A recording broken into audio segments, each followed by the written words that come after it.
Hi, boys and girls. Today I'm going to finish up our reading of Let's Visit the Moon. Today I'm going to read about astronauts and what they did when they were on the moon. We see only the part of the moon lit by the sun. Sometimes we see the edges of a new moon.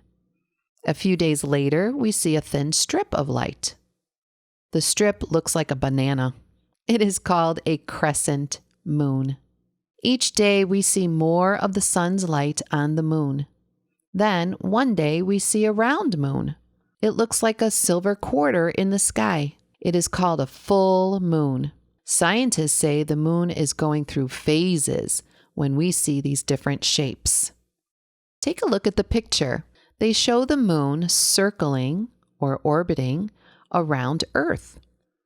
And as it circles around or orbits around, you can see how the sun shines on the moon. Can you find where it is a half moon? And can you see the moon that looks like a banana? Point to it. People walked on the moon for the first time on July 20th, 1969. Astronauts Neil Armstrong and Edwin Buzz Aldrin flew a spacecraft called Apollo 11. They landed on the moon. The astronauts wore spacesuits and helmets. They carried air to breathe.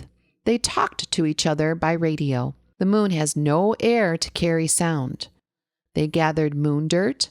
They gathered moon rocks. They saw tiny holes the size of peas. Only 12 men ever walked on the moon. Their boot prints are most likely still there. Take a look at these pictures. Take a look at their spacesuits and their helmets. What did they put on the moon? The moon is nearly 5 billion years old. Wherever Earth travels, the moon goes with it. Now scientists study the moon with space robots.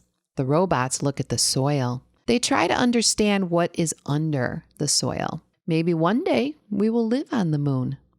Wouldn't that be cool? Well, until we do, we can look at the moon from our backyards. So in this reading, boys and girls, what did astronauts do while they were on the moon? And how is living on the moon different than living on Earth?